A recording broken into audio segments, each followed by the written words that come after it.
La crise énergétique en Europe est-elle terminée? C'est la question que nous sommes en droit de nous poser depuis que les prix du gaz naturel sur le marché TTF s'est établi à 48,90 € et ce après avoir frôlé les 350 € l'été dernier.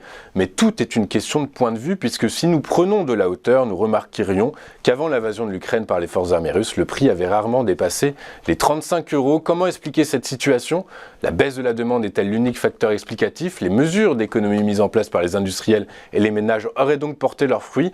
Toujours est-il que l'Europe semble avoir évité une crise énergétique majeure, mais alors comment expliquer que les niveaux de stock de gaz qui sont en moyenne remplis à 65% dans l'Union européenne soient encore à 80%?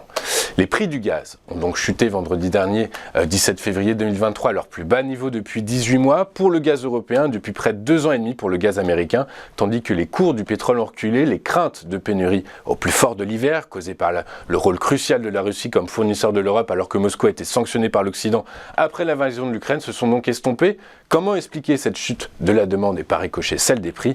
Plusieurs facteurs l'expliquent: les mesures d'économie d'énergie adoptées par les agents économiques, les conditions météorologiques clémentes par rapport à la moyenne et le niveau élevé des remplissages de stocks, puisque selon Gaz Infrastructure Europe, les stocks européens étaient remplis à un peu plus de 80% début janvier, contre 47% en janvier 2022 et 65% en moyenne au cours des 12 dernières années. C'est donc tout l'objet de cet article que nous vous mettons en avant, puisque finalement nous comprenons, quand nous superposons ces deux courbes, eh bien, que le remplissage des cuves stratégiques européennes de gaz, eh bien, c'est fait au même moment, au moment où les prix sur le marché TTF explosaient. Du coup, qu'en est-il aujourd'hui, puisque la demande a été freinée, la demande est inférieure de 20% grâce aux économies réalisées par les agents économiques. Du coup, pourquoi est-ce que finalement ce surplus de gaz ne vient pas alimenter le marché et par conséquent baisser la facture des ménages? Eh bien, c'est toute la question que pose cet article. Est-ce que finalement, eh bien, ce ne serait pas la faute des acheteurs de gaz qui ont donc acheté ce gaz à 350 € et qui finalement aujourd'hui ne veulent pas le vendre puisqu'il a atteint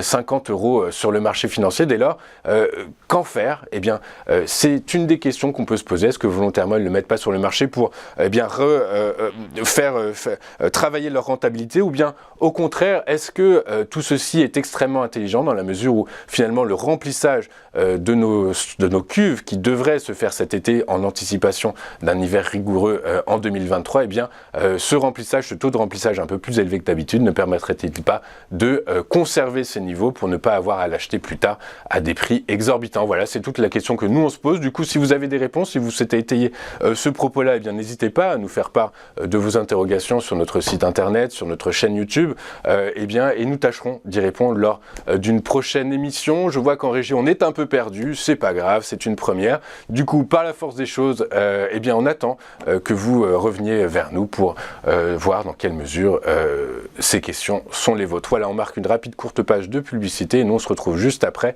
avec la commode du jour et Mathieu Driol. À tout de suite sur Téléfinance.